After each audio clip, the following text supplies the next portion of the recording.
Ada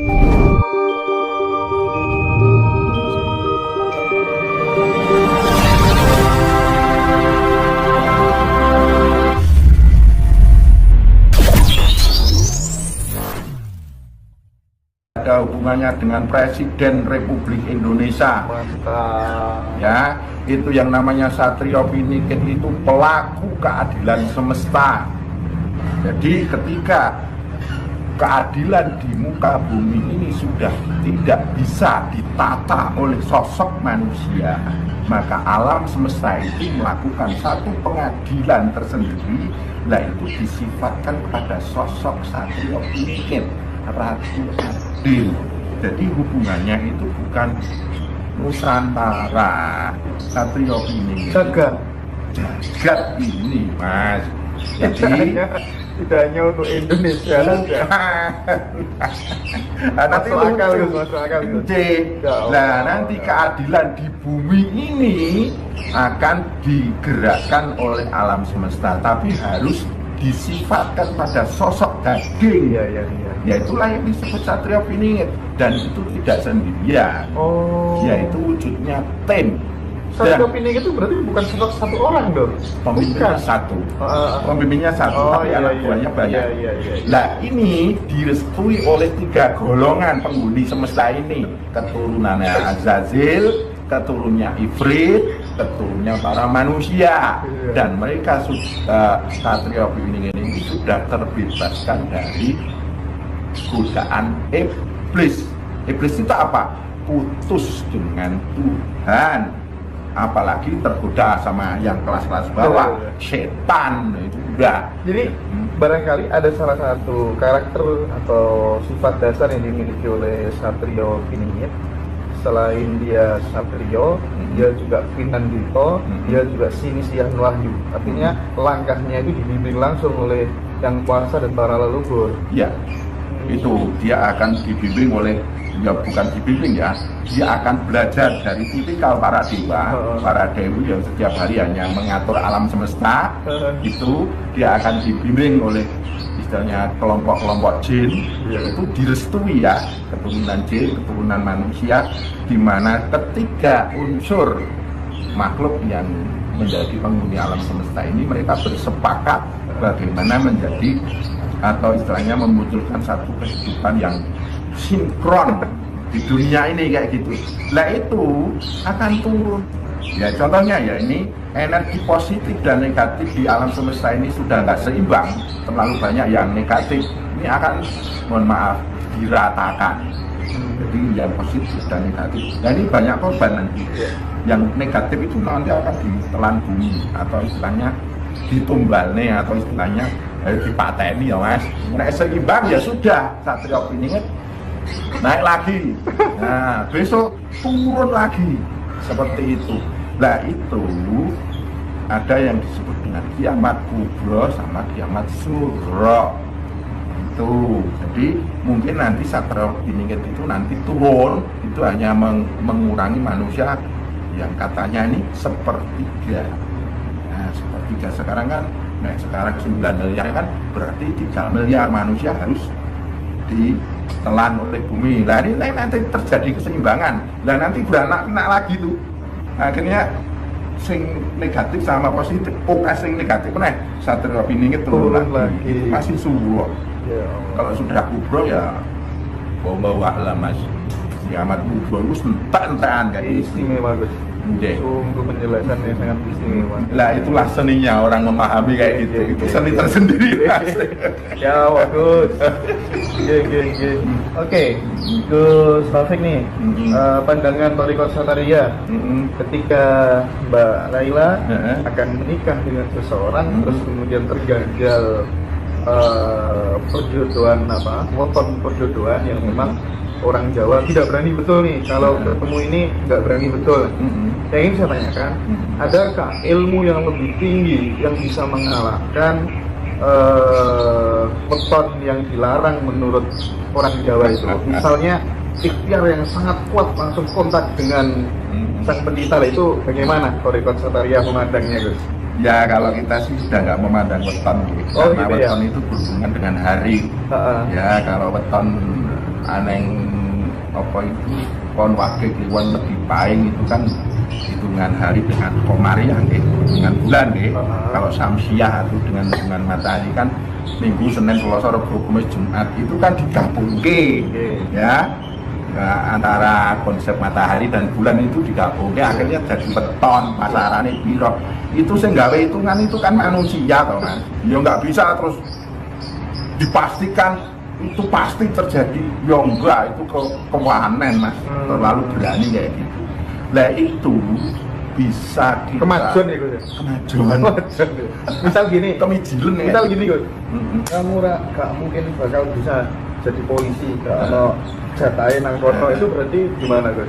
Kita harus mendekatkan kepada wujud, sifat, nur, dan alif, lam, ha atau Allah yang meliputi semesta alam ini, yang meliputi proses terjadinya siang dan malam itu. Siang dan malam itu kan patokan dasar weton, Mas. Hitungan dino itu kan dari rotasi bumi yang mengelilingi matahari toh Mas. Nah kalau kita sudah dekat kepada Allah yang di luar sistem alam semesta ini, ya itu semuanya kan muluk, lebur semua ya lebur semuanya dengan satu kepasrahan, dengan satu keyakinan Mas. Kayak lampu ini misalnya 20 watt, terus terkena pancaran matahari, lebur yang lampunya itu. Iya, seperti itu. Ini kalau malam itu terang benderang, Mas. Tapi kalau kena matahari ini tidak ada sinarnya. Begitu juga dengan hitungan-hitungan kayak gitu. Jadi ternyata di Satariyah menemukan ilmu lebih tinggi yang bisa mengalahkan ilmu weton tadi ya. Mantap. Nggih. Itu hanya hitungan manusia, Mas. Nanti nah, sampai lihatlah Cina, Eropa, nyatanya luar biasa kayak gitu. Mereka nggak ngurusi weton. Kenapa saya bertanya ini? Karena ada salah satu tetangga saya terus yang memang dulu dilarang betul ketika mau menikah, dilarang betul. Dikhawatirkan begini. Saya nggak tahu treatment si pelaku, si pasangan itu apa dan keluarganya saya nggak tahu. Tapi yang jelas sekarang saya lihat aman-aman saja, nggak ada problem apa-apa. Yang penting keyakinan. Ini kan tergantung dirinya. Iya. Anak idadzani abdi Allah sudah memaksakan hambanya. Kalau sampai yakin dengan weton itu, ya terjadilah itu. Kalau enggak ya enggak. Karena pikirannya mencipta. Jadi kadang ada ya orang yang datang ke sini mau minta apa itu, mesti saya lahir ini weton ini. Gue ngopos weton. Ngeten loh. Seperti itu. Kalau kita ya sudah semuanya asmaullah. Itu ada rahasia afal, asma, sifat, dat, wujud, sifat, nur, dat. Nanti akan berhubungan sir kodratullah, rahasia kodratnya Allah. Kalau sudah bisa menembus itu, tabrak mawon enggak apa-apa. Tapi jangan nantang. Ya, jadi ini aku terus ingin membuktikan lah itu sudah kepanjingan nafsu Mas. Ini sangat relevan dengan apa yang dialami oleh Cak Nun itu. Mbak Ainun Najib itu ketika menikah dengan Bunda Novia Kolopaking, secara hitungan Jawa itu Cak Nun itu kalah, yang mimpin justru yang istri. Tapi beliau melakukan sebuah lompatan spiritual yang sangat luar biasa. Ya ini harus tak kalahkan dengan aku selalu konten kepada Allah langsung supaya ini kemudian tidak terjadi. Dan ternyata betul bisa dikondisikan oleh dirinya sendiri. Jalan dengan yang panjenengan sampaikan gitu loh. Nah istri saya itu petone setupain loh Mas. Waduh, dhuwur banget. Iya. Wah, repot itu. Nyatane yo urut ya. Urut mawon. Nggih, istri saya itu kalau enggak diambilkan nggak makan, diambilkan terus. Saya cuma bilang kopi, tahu-tahu di depan mata Mas, asik kok Mas. Pokoknya gugon Tuhan istilahnya kayak gitu bisa kita luruhkan dengan konsep ketuhanan yang maksimal. Yang penting kita dekat, frekuensi kita sama dengan online. Pokoknya zon panjenengan hati-hati, jangan kayak gitu, nanti repot nanti. Wes sampai yang penting pasrah terus sing kuwasa kan gitu aja. Oke. Kuncine lawang swarga terus menurut ajaran Thariqah Satariyah. Lawang swarga. Maksudnya gimana itu? Ya, orang supaya kemudian ketika meninggal pasti akan terima sang pencipta lah, atau bahasa syariatnya kunci masuk surga lah bahasanya. Nah itu versinya Satria apa gitu? Ya kalau kita itu sudah selalu online sama Allah, ya tetap man qala la ilaha illallah fi akhir hayatihi taqallal jannah, Mas. Jadi yang namanya orang mau mencari kunci surga, ya kita harus dekat sama yang menciptakan surga. Tapi bukan berarti terus kayak mati ini nyebut la ilaha illallah terus masuk surga, bukan berarti begitu ya Gus? Bukan seperti itu, tapi kita harus nunggal, apa istilahnya, bukan nunggal ya, kita harus menyambungkan, menerjemahkan la ilaha illallahnya dalam kehidupan sehari-hari. Ketika Iya. mau bisa raga, Heeh. itu sudah nggak membawa apa-apa gitu ya gitu. Jadi gini loh, yang namanya la ilaha illallah itu ada satu makna tersendiri di Satria ini, bahwa sampean itu kan anu ya, jadi manusia ya, jenengan kan punya wujud, punya sifat, punya nur, punya dat. Iya. Ya, wujud sifat nur dat panjenengan yang kecil-kecil ini, saya juga inilah yang disebut ilah. Nah kemudian akan menyatu dengan wujud sifat nur dat semesta alam ini yang tak berbatas. Makanya semua manusia itu sesungguhnya tertulis la ilaha illallah. Sesungguhnya Mbak Laila ini tidak ada, yang ada hanyalah wujud sifat nur dat Allah yang diberikan kepada Mbak Laila. Itulah yang namanya ilah. Makanya la ilaha illallah. Nah seperti itu. Jadi kalau saya mengucapkan la ilaha illallah, saya itu tidak ada. Saya itu hanya bayangan wujud sifat nur dat yang diberikan oleh Allah padaku. Nah, wujud sifat nur dat itu pun tidak ada. Yang ada adalah wujud sifat nur dat Allah yang meliputi semesta alam ini. Itulah yang disebut la ilaha illallah. Semuanya ini tertulis la ilaha illallah. Muhammadur Rasulullah itu bahwa ilah yang ada pada Mbak panjenengan sama saya ini semuanya sempurna. Nah, kesempurnaan itu yang disebut secara zahir namanya Muhammad Rasulullah, secara batinnya namanya Ahmad Rasulullah. Disitulah yang disebut Muhammadur Rasulullah. Sallallahu alaihi Muhammad itu wujud sifat nodat yang meliputi semesta alam ini, mensolawati wujud sifat nodat yang ada pada diri kita yang sempurna itu.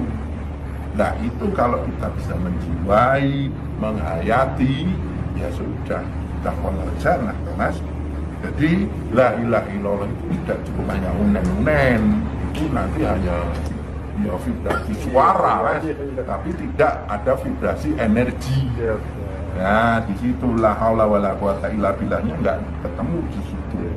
Jadi bisa dengan mengucapkan Allah bahwa wujudku ini akan kembali kepada wujudullah, sifatku kembali kepada sifatullah, nurku kembali kepada nurullah, datku atau adat dan hidupmu kembali ada kepada adat dan hidupnya Allah. Saya mengucapkan Allah plus kayak gitu.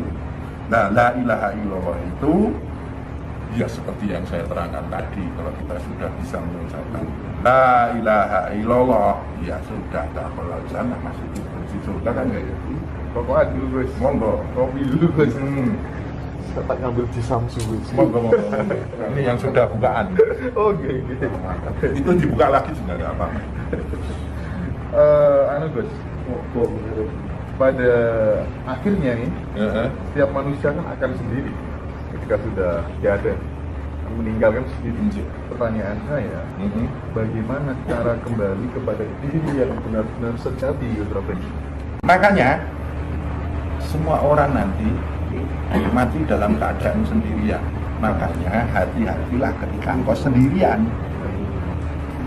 Engkau itu akan mengambil teman enggak? Ketika engkau sendirian ya, mbaknya itu sendirian di rumah. Engkau berteman dengan siapa? Kadang orang kan ketika sendirian berteman dengan masalah-masalahnya, hayalan-hayalannya, kayak dewi tapi ruang ini minta ampun. Nah, makanya ketika sendiri itu bagaimana dengan menciptakan satu hubungan pribadi antara dirimu dengan Tuhanmu. Seperti itu. Nah itu nanti akan melatih jiwa panjenengan ketika sendirian ingin menata kematian. Panjenengan akan bertemu Tuhan yang sudah engkau akrabi ketika engkau sendirian. Nah, kan ini Mbak Laila ya, sendiri di rumah, pikirannya so ngembang-ngembang nembi, kepinginan kae kan seperti itu. Makanya kalau kita sendiri itu harus putus semuanya, khayalan, bayangan, keinginan, kemauan, putus. Namanya wukuf, berhenti. Engkau berangan-angan, berhenti, engkau berkeinginan, berkemauan supaya tidak ramai di situ, terus engkau menata hubungan pribadimu dengan Allah. 24 jam harus selalu online dengan Allah. Jadikan Allah sebagai ibu saat kita minta rezeki atau minta uang. Jadikan Allah sebagai teman saat teman kita ada masalah, ya rasan-rasan dengan Allah. Jadikan Allah sebagai kekasih saat kita menyembahnya, supaya selalu muncul kerinduan di dalam dada. Harus seperti itu ya. Kalau ketika kita sendiri itu sudah menciptakan hubungan pribadi dengan Allah, maka ketika kita hidup bermasyarakat dalam semesta pribadi, punya keinginan, punya kemauan, punya tujuan dan angan-angan itu, ya hubungan pribadi itu kita buat saku, Mas. Bosan. Ya Allah, yang kita kan sudah akrab. iya. Kalau sudah akrab kan kita deket, Mas. Gak usah minta aja baru batin gak dituruti kadang. Iya, mencewu. Batin yang sering terisi dengan Allah akan tajam. Pikiran yang selalu sadar Allah, angan-angannya tajam.